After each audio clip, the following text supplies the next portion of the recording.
Welcome to the podcast Selling Real Estate with Kelly Cook, where we will discuss the latest and most relevant business strategies to help you do one thing extremely well: sell more homes. We'll discuss everything from business planning to lead generation and conversion to past client customer service and everything in between.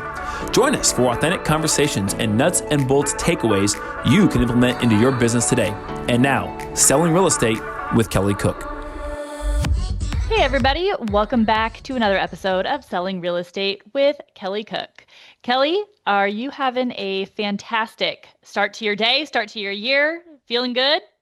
Feeling great. This is amazing. 2026 is the first real week back here, and we're off to the races here. And hopefully, in Phoenix, the demand increases a decent amount in the month of January to meet the rising supply a lot faster than where we're having in most parts of the country because our weather. Right. Mm-hmm. So this is an exciting time. There's a lot of people that can do really well right now if you're willing to work. Mm-hmm. Absolutely. And I think that too, just in general, January, the start of a new year, should be a really optimistic time. It's where you're like, all right, I'm going to have a great year. And if you're putting in the work right now, hopefully piggybacking off of what you did in December, in November, but you're setting yourself up for a great year. So it's should be a hopeful and exciting time for all of us. Last episode, which was still this year, Kelly kind of went over his predictions for 2026, a bunch of different things. I think we listed 8. I think he has more than that, but we listed kind of the top 8 that he predicts are going to affect agents, the market, kind of the direction that you could be expecting as a real estate professional in a couple of different categories. One of those things that we kind of talked about that Kelly predicted was that rates are going to come down, but maybe not the big landslide that your clients are probably hoping for. But that is going to be a question that you are asked a lot, especially during the first part of this year. We saw rates climb in previous years. And now a lot of that pent up demand, people are asking, well, what are rates going to do this year? We want to make sure that you have a really good answer for that and can give them context. Because remember, we've talked about this a lot of the time. You are the expert. They are coming to you for advice. And so as much context as you can provide them, the better. So Kelly, let's get into it. Let's dive a little bit deeper into your predictions for what rates are going to do and why you have those predictions and kind of the everything around it. Yeah, I love this because this is a lot more than just trying to predict what Jerome Powell is going to do or what the new Fed chair in May, as everyone is predicting, is going to do. So there's actually some data behind this. There's actually some reasoning and signals from the economic laws. Yeah.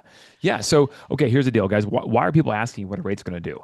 Because affordability. That's why they're doing it. So people are asking why rates are going to do what they do. The reason is because of affordability. And the lower the rate, obviously the cheaper the payment. Okay, so we got that established. Now, if rates come down, prices don't necessarily have to come down to make the affordability issue get better. Prices can stay the same, which is great for everybody because then people who have equity don't lose that equity, et cetera, even though it's just on paper. But why or will rates actually come down? So a lot of people say, okay, then what's the Fed going to do? When the Fed meets next, they're going to cut rates by how much? And then, but as we know, mortgage rates are indirectly affected by what the Fed does on their rate cuts because the Fed is cutting the federal funds rate. This is the rate that the overnight lending rate between banks and so on and so forth, borrowing capital. That indirectly can affect the mortgage rates, but not directly. And so to be as simple as, well, a new Fed chair is going to come in, they're going to drop, the federal funds rate a half point, a full point, whatever it may be, maybe more over the course of the next 3, 4, 6 months. Well, that doesn't necessarily mean mortgage rates will come down proportionally with it. And here's why. Because there is a secondary market behind this, so to speak, called the mortgage-backed securities. And this is a market in which investors, big investors, big companies, capital, funds, etc., invest for a return on their investment for their shareholders, their stockholders, people they're investing money for, etc. And these mortgage-backed securities are sold. They're packaged up and sold in quantities, large quantities, typically in bulk. Okay, and so your mortgage that you get typically will be sold off. Not always, right? There are certain banks and places that portfolio mortgages, meaning they keep them on their own books. But if you know about the banking laws in America, the banks aren't allowed to obviously do a 1-to-1 ratio when it comes to capital they have versus capital they lend out. There's a small portion they have to keep on the books, and they can lend a large multiple out, right, to you and me as mortgagees. Well, for those banks that do that, typically you're going to get a mortgage. They're going to sell that loan after it's originated and you buy your house. That loan goes into a lot of times into a package, a bulk package that is then, for lack of a better word, bundled up and sold to a large company willing to pay millions, if not billions of dollars for that entire portfolio, because blended, it gives a certain rate of return. Great. We're talking big institutional funds and that kind of stuff, right? Big money. Okay. Now, when these people are going to buy those mortgage-backed securities or these funds, these big money to buy, they are wanting a return on their investment. Okay. The return on their investment for buying mortgage-backed securities is based off of mortgage rates. Mm-hmm. Okay. And where that's basically the 10-year treasury, if you will. And so, and that being said, they want a return. So here's the yin and the yang, the push and the pull is what it comes down to. Is that when things were not so good, the Fed not only dropped their overnight borrowing rate, federal funds rate, they also started buying mortgage-backed securities. And this is a process known as quantitative easing. I'm sure a lot of people heard about this in 2020, 2021, 22, et cetera, right? They did this policy of quantitative easing. They were going to buy mortgage-backed securities. And why that's important is because the Fed is not concerned about rate of return. That's why. So they can buy it, whatever, it doesn't matter, so to speak, hold it on their books. And if they lose money or don't make money, it doesn't really, matter necessarily. Okay. So, which is not the way a normal institution of privately held or whatever institution works that has your money, my money, bundled into it, and we're asking. That's not the way businesses work. Correct. There you go. Business. Okay. So hope you guys, everyone's tracking here, right? Well, now what the Fed started doing since I think 2023, maybe towards the end of 22, they started coming up with a policy of now quantitative tightening. Okay. Which is just the opposite. And so what that means in layman's terms, they're basically selling off a lot of these mortgage-backed securities they have on their books because they can't hold them. I guess in theory, they can't hold them forever, and so they do need to release them back into the economy, if you will, and let someone else who wants to get a rate of return eat that debt and then get the rate of return. Well, if the mortgage rates come down equivalent or somewhat equivalent proportional to the federal funds rate, that's a problem because the federal funds rate goes down, meaning the rate of return on that investment is lower, okay? And so if the mortgage-backed securities and the mortgage rate comes down with it, that's lower too. So then what will these large investors do? They won't buy the mortgage-backed securities the Fed is trying to offload. They will continue to buy more secure investments like treasuries, bonds. So they're in this position now, this quandary in which they have to make it enticing enough if they're going to continue to offload their mortgage-backed security investments so that a large institutional fund investor will want to buy it for that rate of return. And so that's known as the spread between those two. And if the spread's not large enough, they'll just go very secure, very safe and buy this one because there is a rate of return. It's just not potentially as high. Mm-hmm. And therein lies the quandary. So if the Fed reversed, their policy and said they weren't going to, offload then do this quantitative tightening, which you kind of have to do at some point, right? You got to pay the piper at some point. Then we could go ahead and move these rates down further, mirroring more so what the Fed is doing with their federal funds overnight rate. But until they do that, which I don't know if they even can, that's above my pay grade in terms of, what the detriments are if they continue to hold these things on their books. I don't know the answer to that question at this point, but nonetheless, they have these two levers they can pull: drop federal funds rate, and they can buy or sell mortgage-backed securities on the secondary market. And this is the issue right now. And technically, My understanding is they can't. I don't claim to be an economist genius here, right? Economic genius, but technically, I don't think they can buy any more mortgage-backed securities unless they do what? Print money. Hmm. And if they print money, what does that do to inflation? Well, we've seen We've seen it. it. Yep. No bueno, right? Mhm. It's not good for the middle class, for anybody for that matter, right? And so they don't want to do that. They can't print money. They shouldn't be print money. They got to do something with them. They can't just hold those, I don't think, on their books forever. They have to Mhm. offload them at some point, and they have to offer a rate of return high enough so that investing institution will want to take the risk, because there's more risk with these mortgage-backed securities when they buy them, right? It's pooled risk because you have a lot of your mortgage, Elizabeth, my mortgage, the guy down the street's mortgage, and it's pooled risk, but there's more risk there as opposed to a treasury bond because the U.S. Mhm. government doesn't default, Mhm. right? They'll go in debt, as we know, a lot of debt, but they won't default. They'll keep paying it, right? And so it's considered as more safe. So therein lies the quandary. But if the federal funds rate can go so low that the spread can still stay pretty high, While right? coming down. Yep. The while coming down, then you have an environment where potentially they can still offload some of the mortgage-backed securities and rates can go down a little bit further.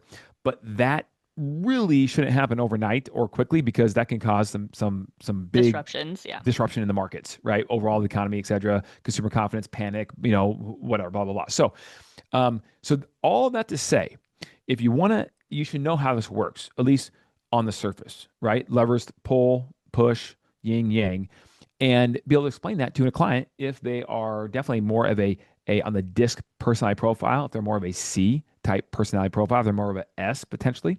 Um, you want to get in the weeds on this a little bit. Now, if they're a D, just give them the overview, land the plane, bada boom, bada bing, right? And away you go.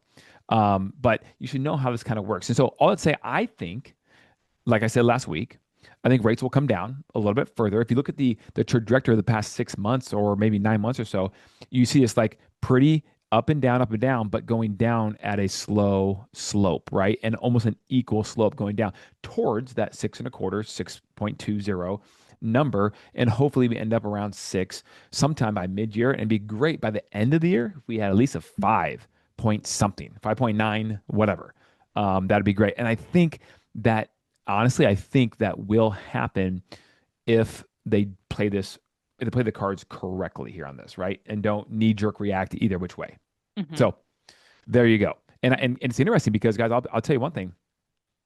Just FYI, you go on Mortgage News Daily or you go on some of these sites, that have interest rates, and we all know how that kind of works. That's just kind of like that's the A paper client borrower. It's there, but the reality is there's different rates for a lot of different things. There's loan level pricing on every single borrower based upon their FICO score, their debt to income ratio. All these things go into effect. And so I'll tell you right now, I know I had a client that was looking at online stuff. He's probably going to be around 6.2 or so on his 30-year fix. And the reality is based upon that client's profile, buying an owner occupied home, he was qualified for a 5.75 rate. But unless you get in the weeds with a lender, you're not going to know that. Hmm. So I still recommend It's almost like your any taxes, right? You can find all the deductions and stuff, but on the surface, you wouldn't know that what you qualify for different things unless you're talking to a tax professional or somebody who can kind of help figure that out, right? Kind of the same thing with somebody applying for a mortgage. Yeah, and that's why I think if you have anybody out there who's listening that's a buyer and or an agent with clients looking to buy, encourage them to go through that process with the lender to really know with surety Hmm. where they stand on the payment, because they may be looking at a certain purchase price going, I can't afford that because I'm at 6.2. When in reality, you can afford it because it's only like $30,000 more or less, whatever, and you're at 5.75. Hmm. So that's also a good reminder, I think, on Hmm. this. Absolutely. So, kind of from all of this, make sure that you have a good relationship with a mortgage lender and you can comfortably, refer your clients out to somebody if they do have a lot more questions or if they want to find out what they can truly qualify for on their own, like, individually, not just based off what the rates are. But also you should be able to have some sort of answer when your clients do ask you, I don't want to buy yet because I'm waiting for mortgage rates to come down, right? I'm sure that we've heard that a million times over the past year or so. Kind of being able to give them a little bit of an understanding as to why, oh, the Fed cut rates, but why are the mortgage rates not going down yet? Being able to, even if it's just surface level, give an explanation is going to help their trust in you. It's going to help them see you as the expert and overall have a better experience going forward. So if you need to listen to this twice, I might need to if I were really trying to internalize this. Do it, go back, listen again. But there are resources out there as well to help familiarize yourself a little bit more with this concept. So if you have any questions about this that Kelly can answer or anything else real estate related, Kelly, where can they reach you? Hit me up on Instagram at Kelly Cook Homes. Shoot me a follow over there. Hit me up, and I'll be happy to communicate with you there. It's a phenomenal platform. So thank you for doing it, guys. And if you want to submit any topics as well you want to hear about, let me know as well. I do have a lot of experience, 21 years now selling real estate. That does not mean I know it all by any stretch of the imagination, but I have a certain way of doing things, which might be a different spin on how you do it. And maybe it's a blended, better way to do it. Or again, even if you have any questions that might seem like they are simple, or just something that you have no idea about that Kelly might think is simple that he doesn't even think about bringing on the topic, those are really as a topic, those are really great too. So any ideas, anything that you want to learn or hear about as well, please let us know. Yeah, I think that the takeaway here is just you got to know this is going to be the biggest topic, one of the biggest questions you're going to get through 2026, and have a detailed opinion on it, right? Or a detailed explanation without being a local, economist or licensed attorney or tax professional, right? Because we're not that either. Yeah, you probably don't have to go into the full explanation that Right. Kelly went today, but have that context that you can give them. All right, everybody, we will see you next week for another episode. Bye, Kelly. See you, Elizabeth.